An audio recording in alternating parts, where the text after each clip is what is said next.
আজকে যে ভিডিও করতে পারবো তার কোনো রকম কোনো আশা ছিল না। হঠাৎ করেই কারেন্টটা এলো, তার জন্য এখন ভিডিওটা শুরু করছি। এখন বাজে ওই দুপুর 2টোর থেকে একটু বেশি। আমি আর ছোটি আম কাটতে বসেছি। ওই যে কালকে ঝড় হয়েছে না, রেমাল ঝড়, তার প্রভাব আমাদের এদিকেও যথেষ্ট ছিল। তবে হ্যাঁ, সব জায়গায় দেখছি যেমন ক্ষয়ক্ষতি হয়েছে, আমাদের এদিকে মাঠে একটু ক্ষয়ক্ষতি হয়েছে। যাদের কলা বাগান আছে তাদের কিছু কলা গাছ টাছ ভেঙে পড়েছে, বাকি সেই রকম বড়সড় কোনো ক্ষতি হয়নি।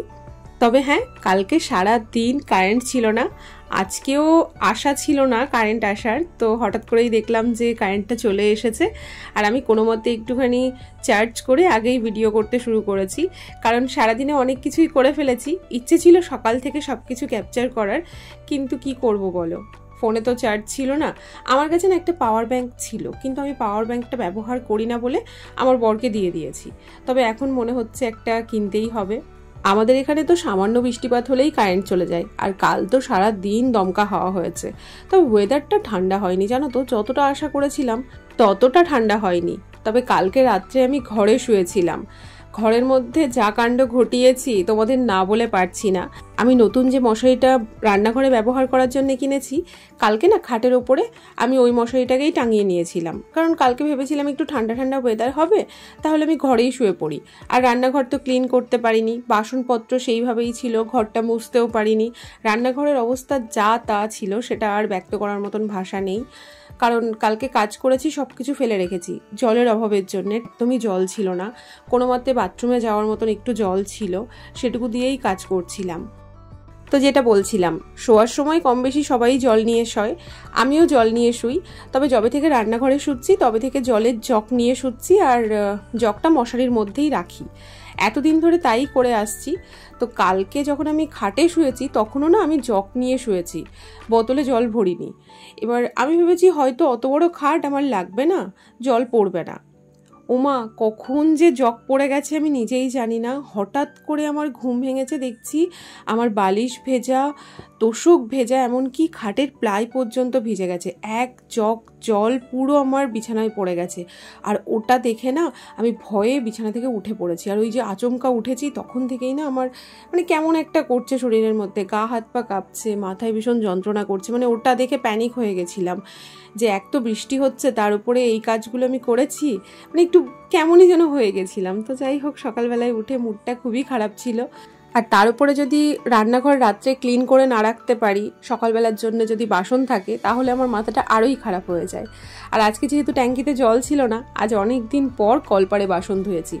এখন অবশ্য ঠিক আছি, রান্নাঘর ক্লিন করে নিয়েছি, সব কাজ মোটামুটি হয়ে গেছে। তবে হ্যাঁ, সকালবেলায় আজকে আমি রান্নাবান্না করিনি, ছোটি তরকারি আর রুটি করেছিল, ছোটির কাছেই আমি তরকারি রুটি খেয়েছি। দুপুরেও আজকে রান্নাবান্না করার আমার ইচ্ছে নেই, আমি কাজকর্ম সেরে আম কাটতে বসেছিলাম। তো ছোটির উদ্যোগেই আম কাটতে বসেছি। এখন অবশ্য ছোটির আম কাটছি আমরা দুজনা। আমার আমগুলো আমি আগে কেটে ভালো করে ধুয়ে রোদে দিয়ে দিয়েছি। তো ছোটি ভেবেছিল আজকে আচার করবে না, কিন্তু কাকিমা বলছে যে আমগুলো পেকে যেতে পারে, হলুদ হয়ে যেতে পারে, সেই জন্য ছোটি আবার আচার করার মন স্থির করেছে। তবে কালকে ছোটির আম কুড়াতে গিয়ে যা অবস্থা হয়েছে সে কথা আর কি বলবো তোমাদের। প্রথমত পায়ে কিসে কামড়েছে, তো মনে হয় কাঠপিঁপড়ে কামড়েছে, যার জন্যে জায়গাটা বেশ ফুলেছিল আর বেশ ব্যথাও হয়েছে। সেই সাথে আম যখন কুড়িয়েছে তখন আমের বোটাগুলো ভেঙেছে আর ব্যাগে ভরেছে। তো সেই সময় ওর গলাতে আমের কষগুলো ছিটিয়ে গেছে। সকালবেলায় ঘুম থেকে উঠে দেখছে পুড়ে গেলে যেমন হয়ে যায়, গোটা গলা ওরকম হয়ে গেছে। তো আমাকে বলছে যে মেজদি কি হলো আমার গলাতে। তারপর হঠাৎ করে আমার মনে হলো যে ওর আমের কষ লেগেছে। ও কিন্তু বিষয়টা জানে যে আমের কষ খুবই খারাপ হয়, আমের কষ লাগলে কিন্তু ঘা হয়ে যায়। তো নেতুবাবু সকালবেলায় একটা বোটা ভাঙতে যাচ্ছিল, আমি ওকে বললাম খবরদার বোটা ভাঙবে না, তাহলে কিন্তু ঘা হয়ে যাবে। কিন্তু দেখো নেতুর মাই সেই গন্ডগোলটা করে ফেলেছে। তো গোটা গলা এখন ওর চিকমিট করছে, অস্বস্তি লাগছে গরমের মধ্যে। কালকে ওর আম কুড়ানোর উৎসাহ এতটাই ছিল, ও কিন্তু জানে বিষয়টা, তাও দেখো ভুল হয়ে গেছে। কখনো কখনো হয়ে যায় দেখবে। আজকে আমাদের দুজনের প্ল্যান ছিল আজকে বিকালে আমরা একটু নাজিরপুরে যাব, একটু বাজার টাজার করবো, ছুটিরও কিছু দরকার আছে, সেই কাজগুলো করবে। তারপর চিনি কিনে আনবো, তারপর কালকে আচার করব। পরিকল্পনার পরিবর্তন হয়েছে কাকিমাকে দেখে, কারণ কাকিমারা সকালবেলায় আচার বসিয়ে দিয়েছে, কাকিমাদের আচার হয়তো হয়েও গেল। তো কাকিমাদেরকে দেখে আমি বাড়িতে এসে আম কাটতে শুরু করেছিলাম। তারপর কাকিমা যখন ছোটিকে বলল যে আমগুলো হলুদ হয়ে যেতে পারে, তো ছোটিও তারপর বলল যে ঠিক আছে তাহলে আমিও করে নিই। ও বলছিল যে আজকে তুমি করো, কালকে আমি করব, কারণ একসঙ্গে দুজনা করলে কেউ কাউকে সাহায্য করতে পারবো না। তো যাই হোক, অসুবিধা হচ্ছে না, একে অপরকে সাহায্য করতে পারছি। তবে আমাদের আম কুড়ানো দেখে যে তোমাদের এত ভালো লেগেছে সেটা দেখে আমার খুব ভালো লেগেছে। অনেক ভালো ভালো কমেন্টস পেয়েছি। কেউ হয়তো ছেলেবেলার স্মৃতিচারণ করেছো, কেউ বা আমাদের সঙ্গে আম কুড়াতে যাওয়ার ইচ্ছা প্রকাশ করেছো, আবার কেউ কেউ আমাদের কাছে আমও চেয়েছো। সত্যি কথা বলতে যদি পাঠানো যেত অবশ্যই পাঠিয়ে দিতাম। আবার অনেকেই বলছে এই বয়সে এইসব মানায় না, একটু বেশি ন্যাকামো করছো, ঢং করছো। সত্যি কথা বলতে কি জানো, বয়স বাড়ছে সেটা আমিও জানি, কিন্তু তোমরা কি জানো আমাদের প্রত্যেকটা মানুষের মনের ভেতরে আমাদের শৈশবটা লুকিয়ে থাকে। আমরা ছোটবেলায় যা যা করেছি সেগুলো সবই আমাদের করতে ইচ্ছে করে। আমরা যখন চোখের সামনে একটা বাচ্চাকে খেলতে দেখি আমাদেরও খেলতে ইচ্ছে করে, নাচতে ইচ্ছে করে, বেপরোয়া হয়ে চলতে ইচ্ছে করে। কিন্তু এত বোঝা আমাদের জীবনে চলে আসে যে আমরা সেই বোঝা নিয়ে আর চলতে পারি না। পাছে লোকে কি বলবে, লোকে কি ভাববে, সেই চিন্তাতে আমাদের ভেতরের বাচ্চাটাকে আমরা নিজেরাই মেরে ফেলি। কিন্তু আমি সেভাবে বাঁচতে চাই না। যতদিন বাঁচবো মন খুলে বাঁচবো। সময়ের সাথে সাথে আমার ঘাড়েও যখন বিভিন্ন ধরনের আরও বোঝা আসবে, আমার বাঁচার ধরনও হয়তো পাল্টাবে, কিন্তু যতদিন আমার হাতে সময় আছে ততদিন তো আমি নিজের মতন করে বাঁচি। আর লোকে কি ভাবছে এটা না হয় আমি একটু সাইড করেই রাখি, কারণ লোকের কথায় চললে না আমি জীবনটাকে বাঁচতে পারবো না, শুধু কাটাতেই পারবো। আর আমি আমার জীবনটাকে কাটাতে চাই না, বাঁচতে চাই। প্রত্যেকটা দিন আমি আমার মতন করে বাঁচতে চাই। যতটুকু আমার জীবনে আছে ততটুকু নিয়ে আমি বাঁচতে চাই। ছোটির আমগুলো কাটা হয়ে গেছে, আর আমি এদিকে মশারিটা আর বালিশটা রোদে দিয়েছিলাম। এটাকে একটু ঘরে রেখে আসি, মোটামুটি শুকিয়েই গেছে। আজকে তো আবার ঝিলমিলিয়ে রোদ বেরিয়েছে। আর ওদিকে আমি আম কেটেছিলাম, সেই আমের খোসাটাও না ফেলা হয়নি, সেইভাবেই রান্নাঘরের মধ্যে আছে। আর আখিকে দিয়ে পাড়ার দোকান থেকে 2 কিলো চিনি আমিও আনিয়ে রেখেছি আচার করব বলে। আমি শুধু মিষ্টি আচারই করব, ছোটি অবশ্য 2 রকমের আচার করবে। আম তেলটাও করবে, তবে আজকে করবে না, অন্য কোনো একদিন করবে বলল। তো আমি একটু গরুকে দিয়ে আসি আমের খোসাগুলো। আর এই দেখো, এই আমগুলো আমি কেটে একদম জল ঝরিয়ে রোদে রেখে দিয়েছিলাম। আমি আগে কখনো আচার বানাইনি, আজকেই প্রথম বানাবো। সেই জন্য সকাল থেকে মনটা একটু খারাপও করছিল। ইস, কারেন্টটা আসছে না, ভিডিও শ্যুট করতে পারছি না। যে কোনো জিনিস প্রথম করলে দেখবে তার উৎসাহটা অন্যরকমই হয়। তো আমি এদিকে কিন্তু বেশ কিছু মশলা আগে থেকেই ভেজে রেখেছিলাম। মেথি, মৌরি, সর্ষে আর শুকনো লঙ্কা। যে বাটিটা সরিয়ে রাখলাম ওই বাটিতেও মেথি ভাজা আছে। তো ওই মেথিটা না একটু বেশি ভাজা হয়ে গেছিল, তো সেই জন্যে আমি ওই মেথিটা দিইনি, যদি পাছে তেতো হয়ে যায়। সবাই বলল মেথি বেশি ভাজলে তেতো হয়ে যায়, তো একটুখানি মেথির জন্যে যদি আচারটা খারাপ হয় তো মনটা খারাপ হয়ে যাবে। সেই জন্যে মেথি 2 বার ভেজেছি। তো আমি মশলাটাকে একটু গুঁড়ো করে নিয়েছি। কাকিমারা সবাই শিলে গুঁড়ো করেছে, কিন্তু আমি মিক্সিতেই একটু গুঁড়ো করলাম। কাকিমা বলছিল মশলা একটু দানা দানা থাকলে ভালো হয়। আমার না মশলা টশলা বেশি মুখে পড়লে ভালো লাগে না, তো সেই জন্য আমি আমার মতন গুঁড়ো করে নিয়েছি। আর তারপর কয়েকটা বাসন ছিল ধুয়ে, কিছুটা কিশমিশ ভিজিয়ে আমি চলে এসেছি ছাদে। আসলে আমি না অনেকক্ষণ হয়ে গেছে মোটর চালিয়েছি, ট্যাঙ্কিতে জল উঠছে কিনা সেটাই দেখার জন্য এসেছি। সকালের দিকে মোটর চালালে জলটা ঠিকঠাক ওঠে, দুপুরের পর থেকে জল ওঠেই না। তবে আজকে আমার কপালটা ভালো যে জল উঠছে দুপুরেও, যদিও খুব আস্তে আস্তে উঠছে জল, সময়টা অনেক লাগবে, তবুও ভালো। জল না থাকলে খুবই সমস্যা হয়। কাল থেকে যে কি সমস্যায় ভুগেছি সে শুধু আমিই জানি, আর আমার মতন যাদের অবস্থা হয়েছে তারাও অবশ্যই জানবে। তো এদিকে ছাদটা দেখছি একদম নোংরা হয়ে আছে, তবে ছাদ পরিষ্কার এখন আমার দ্বারা করা সম্ভব নয়, এখন শুধু দেখেই যাব। এখানে 2-3টে ডাঁটার শাক হয়েছে, ভেবেছিলাম ডাঁটা শাকটা কেটে খাবো, সেটা আর খাওয়া হয়নি। তো এখানে আর সময় নষ্ট করে লাভ নেই, এবার নিচে যাই, কারণ নিচে আজকে আমি অনেক বড় কাজ করব। তো নিচে এসে প্রথমেই 1 টুকরো লেবু নিয়ে নখগুলো পরিষ্কার করতে লেগেছি। সকালবেলায় যখন আমার আমগুলো কেটেছিলাম তখন একবার নখ পরিষ্কার করে নিয়েছিলাম, তারপর আবার ছোটির আমগুলো কাটতে বসেছি, আবার নখের অবস্থা একই রকম হয়ে গেছে। আম কাটলে না নখটা পুরো কালো হয়ে যায়। তো এখন লেবু ঘষছি, যদি একটু ওঠানো যায়। আজকে দুপুরে একটু দই খাবো, তার জন্যে ফ্রিজ থেকে দইটা বের করে রেখেছি। যদিও ফ্রিজে সেরকম ঠান্ডা কিছুই নেই, কারণ কালকে সারাদিন কারেন্ট ছিল না। এখনও পর্যন্ত ভালো আছে জিনিসপত্র, তবে আর কিছুক্ষণ কারেন্ট না আসলে সমস্ত কিছু খারাপ হতে শুরু করতো, ফ্রিজ থেকে সব কিছু বের করতে হতো।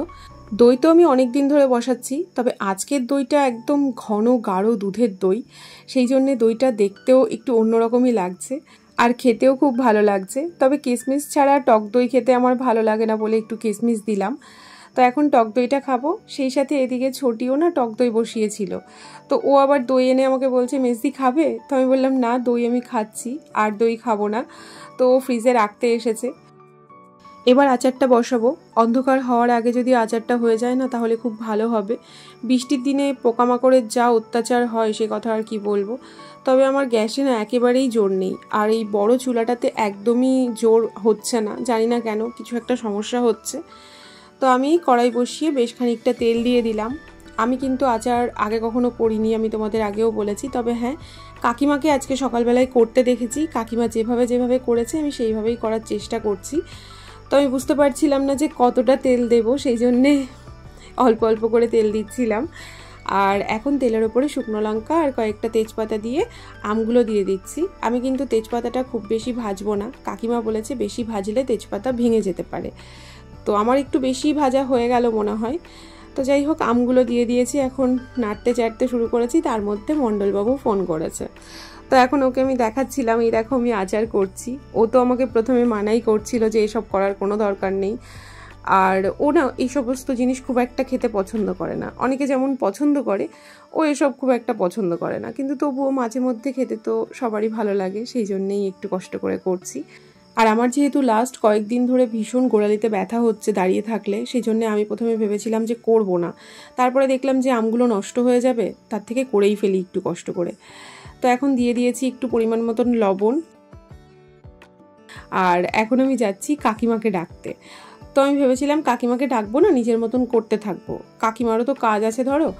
তো এইদিকে আনন্দদের রান্নাঘর তৈরি হচ্ছে, তোমাদের মনে হয় আগেও বলেছিলাম, অনেকটা কাজ হয়ে গেছে। এখানে দুই ভাইয়ের জন্য দুটো রান্নাঘর আর সামনের দিকে ছোট্ট ডাইনিং মতন হচ্ছে।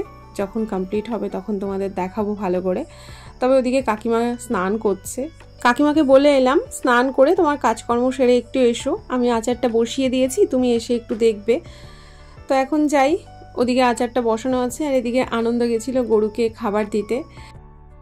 এদিকে এসে দেখছি ছোটি ওর আচারের আমগুলোকে জলে ভিজিয়ে রেখেছে। তো আমি বললাম জল থেকে তুলে রাখো, না হলে আমের মধ্যে জল ঢুকে যাবে, সেই আচারটা হতে অনেকটা সময় লাগবে। আর এদিকে আমি যে আমগুলো বসিয়েছি সেগুলো কতটা ভাজবো বুঝতে পারছি না, ভাজা হয়ে গেছে না আরও খানিকক্ষণ ভাজতে হবে। তো এরই মধ্যে দেখছি আমার শাশুড়ি মা মামা শ্বশুরের বাড়ি থেকে চলে এসেছেন। তো এক্ষুনি এলেন উনি। তো ওনাকে ডেকে আমি একটু বললাম যে একটু দেখো না যে আমগুলো ভাজা হয়েছে কিনা। তো উনি বলছেন আর একটুখানি ভাজো, ভেজে নামিয়ে দিও, মোটামুটি ভাজা হয়েই গেছে। তো আমার শাশুড়ি মাও কিন্তু আচার করেন, আর আমার শ্বশুরমশাই আচার খেতে খুব পছন্দ করেন। আর সেই জন্যেই আমার শ্বশুরমশাই অত বারবার আমতলায় আম কুড়াতে যাচ্ছিলেন। ছোটি বলছিল উনি নাকি শাশুড়িমাকে বলেছিলেন আচার করার কথা। তো শাশুড়িমা যেহেতু বাড়িতে চলে এসেছেন, উনিও আচার করবেন। আমগুলো ভাজা হয়ে গেছে, এবার আমগুলোকে একটু গামলাতে নামিয়ে নিই। আম তো নামিয়ে নিয়েছি, কিন্তু কড়াইটা আম ভাজতে গিয়ে বেশ পোড়া লেগে গেছে। তো এখন এই পোড়া লাগা কড়াইকে একটু ঘষে ঘষে তুলতে হবে। তো আমি আবার এদিকে কড়াইটা মাজতে শুরু করেছি।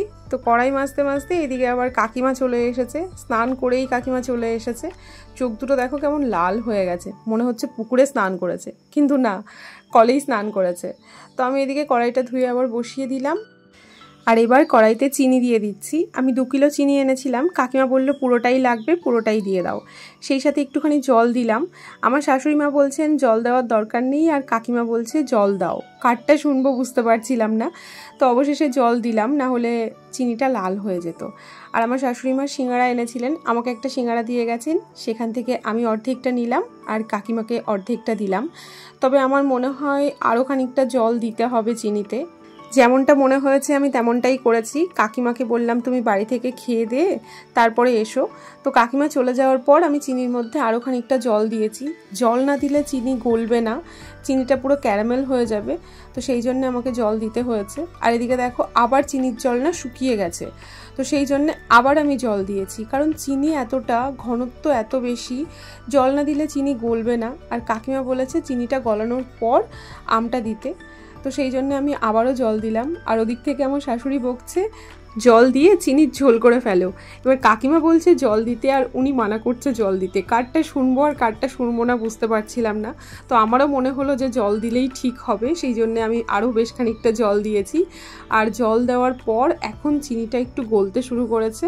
যেহেতু প্রথমবার করছি, পূর্ব অভিজ্ঞতা নেই, সেই জন্য কাজটা করতে একটু ভয়ও লাগছে।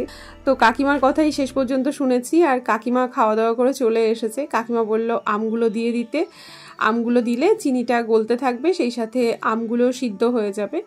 এমনিতে আমাদের গাছের এই আমগুলো না বেশ টক, সেই সাথে আমের শ্বাসটা এত বেশি যে ভাজার সময়তে নরম হয়ে গেছে। কাকিমাদের আমগুলো তো আরও বেশি নরম হয়ে গেছিলো। তো এখন কাকিমা আমার গ্যাসটা দেখছে আর দেখে বলছে তোমার এখানে বসানোর কি দরকার ছিল, আমাদের উনুনে বসালেই পারতে। তো আমি আর উনুনে যাইনি, ছোটি কাকিমাদের উনুনে করবে বলেছে আর আমি গ্যাসেই করে নেব। সময়টা একটু বেশি লাগবে, তবে কি করা যাবে। আর এদিকে ছোটি স্নান ধান করে নেতুবাবুকে এখন খাওয়াতে বসেছে আর সেই সাথে আমাকেও ডাকছিল খাওয়ার জন্যে। তো আমি ওর কাছে একটা রুটি খাবো বলে এসেছি।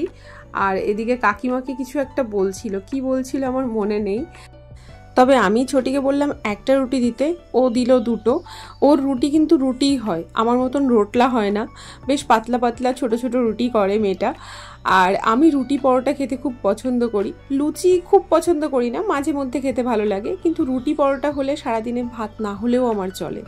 খাওয়া দাওয়া সেরে অক্কবাবুকে নিয়ে আমি চলে এসেছি আচারটা একটু নাড়তে। অক্কবাবুকে পারুল এসে দিয়ে গেল, পারুল অপর্ণা ওরা হয়তো একটু কাজ করবে সেই জন্যই দিয়ে গেল। তবে অক্কবাবুকে নিয়ে আজকাল কাজ করা খুবই সমস্যার, জানো তো। আজকাল হাত পা ছুটতে শিখেছে, বসা তো অনেকদিন আগেই শিখে গেছে, এখন হামাগুড়ি দেওয়ারও চেষ্টা করে, ও বয়সের আগে বড় হচ্ছে। তবে এদিকে কাকিমাও কিন্তু আমার কাছে আছে। কাকিমাকে বললাম তোমার যখন কাজ নেই তাহলে তুমি আমার কাছেই বসো, দুজন মিলে একটু গল্পও করছি। তবে এই দেখো অক্কবাবু এখন কড়াইটা ধরার চেষ্টা করছে, দেখেছো? ও তো আর জানে না কড়াই ধরলে কি অবস্থা হবে। তবে ও হয়তো ভাবছে জেম্মার কষ্ট হয়ে গেছে, আমি একটু খুন্তিটা নেড়ে দিই। আর এদিকে দেখো এখন খিলখিল করে হাসছে, সেই সাথে খেলা চলছে। আবার চিমটি কাটতে চুল টানতেও শিখে গেছে জানো। আর আমিও দেখো ওর আঙুলটা কামড়ে ধরেছি।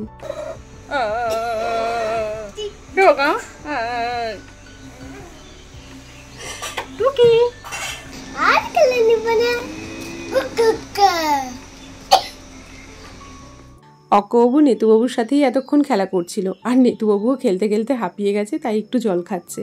আর এদিকে অক্কবাবু আমার কোলে খ্যান খ্যান করছে। তো আমি কাকিমাকে বললাম তুমি একটু নাও, ও কাঁদছে বলে কাকিমা আবার ওকে একটু বকছে। তো কাকিমা বলল ওর মা কাকিমার কাজ হয়তো হয়ে গেছে, ওকে একটু দিয়ে এসো। তো আমি এখন যাচ্ছি অক্কবাবুকে দেওয়ার জন্যে, অনেকক্ষণ এসেছে তো ওর হয়তো খিদেও পেয়েছে। তো এদিকে দেখছি দুই বউ বসে আছে, আমি এদিকে অপর্ণাকে বললাম ছেলেকে নাও। আর এদিকে ছেলেও মায়ের কাছে যাওয়ার জন্য ছটপট করছে। তো অপর্ণা চুলটা বাঁধছে, চুলটা বাঁধা হলে আমি অক্কবাবুকে অপর্ণার কাছে দিয়ে চলে এসেছি। আর এসে দেখছি ছোটিও সমস্ত কিছু গোছগাছ করছে, এগুলো সব নিয়ে ও কাকিমাদের উনুনে যাবে আচার বানাতে। এবার আমিও ঘরে গিয়ে দেখি আমার আচারটা কত দূর হলো।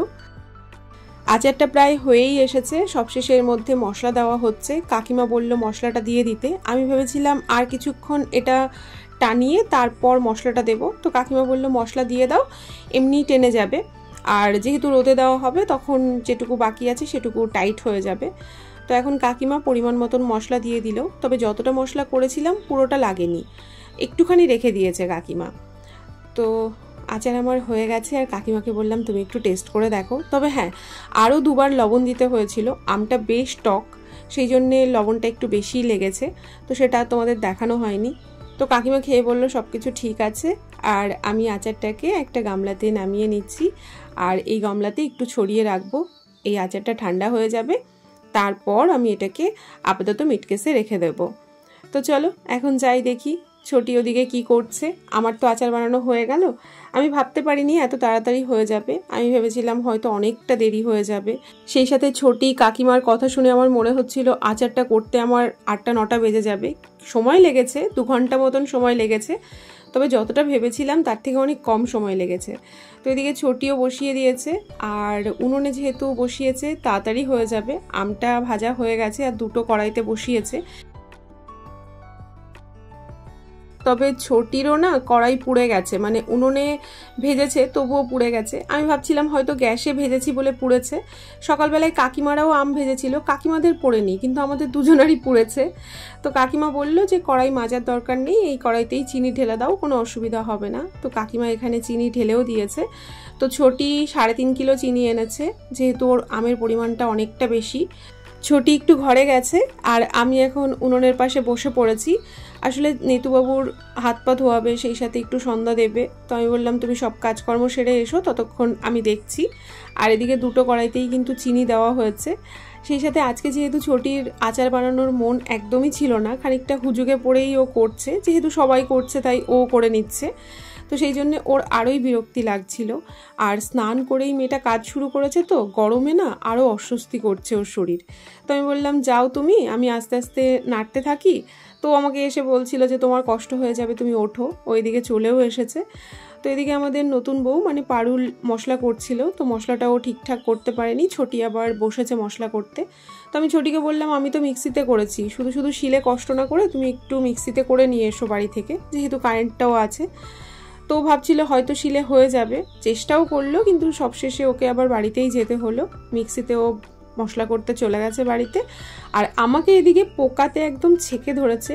কাকিমাদের এখানে যে লাইটটা লাগানো আছে, এই লাইটটা জ্বালিয়ে কাজ করছিলাম, কারণ দেখা যাচ্ছিল না, অন্ধকার তো হয়েই গেছে। আর ছোটিকে আমি বলেছিলাম অন্ধকার হওয়ার আগে তুমি কাজটা করো, কিন্তু সেই অন্ধকারই হয়ে গেছে, কি আর করা যাবে।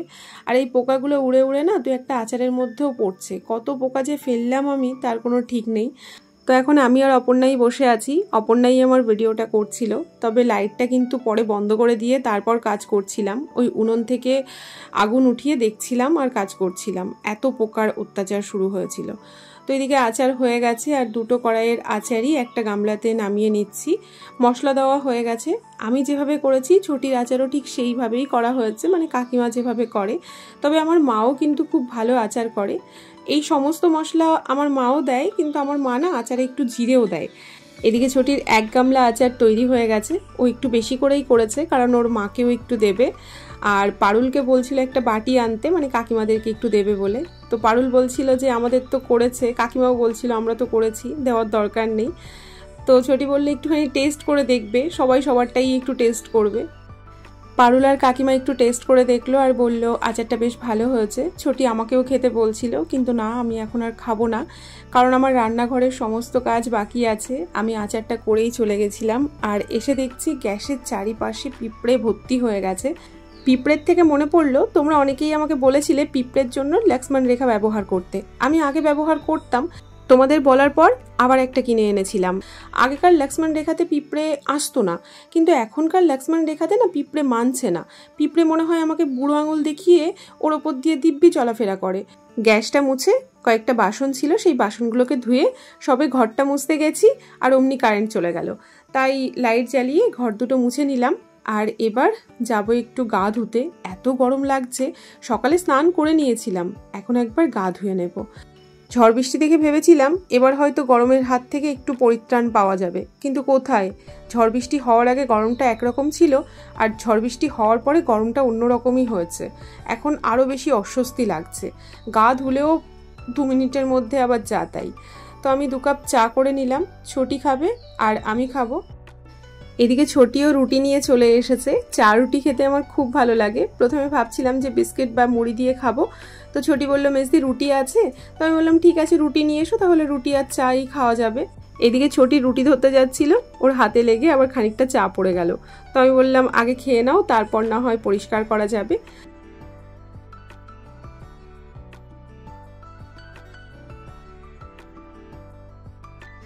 তবে চা খেতে খেতে আমি আবার একটু ডাল বসাতে এলাম। ভাতটা তো আগেই বসিয়ে দিয়েছি, আর এখন একটু মুসুরির ডাল বসিয়ে দিলাম। আর এবার ছোটির সঙ্গে গল্প করতে করতে বাকি চাটা শেষ করে, একটা ডিম ছিল ঘরে, সেই ডিমটাকেই ভেজে নিয়েছি। আর আমরা এখন বসে পড়েছি খেতে। তো এখন আমরা রাতের খাওয়া দাওয়া করি ডাল সিদ্ধ আর ডিম ভাজা দিয়ে। ভেবেছিলাম একটু পটল ভাজবো, কিন্তু আর পটলটা ভাজা হয়নি, কারণ পায়ের সাথে সাথে আজকে আমার হাতটাও সাথ দিচ্ছে না। পায়ের গোড়ালি তো ব্যথা করছেই, সেই সাথে আজকে হাতটাও ব্যথা করছে। তো ছোটি বলছে হয়তো অতিরিক্ত খুন্তি নাড়া হয়ে গেছে, সেই জন্যেই ব্যথাটা করছে। তবে ঠিক হয়ে যাবে, রাত্রে ঘুমোলে সকালবেলায় ঠিক হয়ে যাবে। তো আজকের মতো ব্লগটা এখানেই শেষ করছি। তোমরা সবাই সাবধানে থেকো, নিজেদের খেয়াল রেখো। Tata and good night.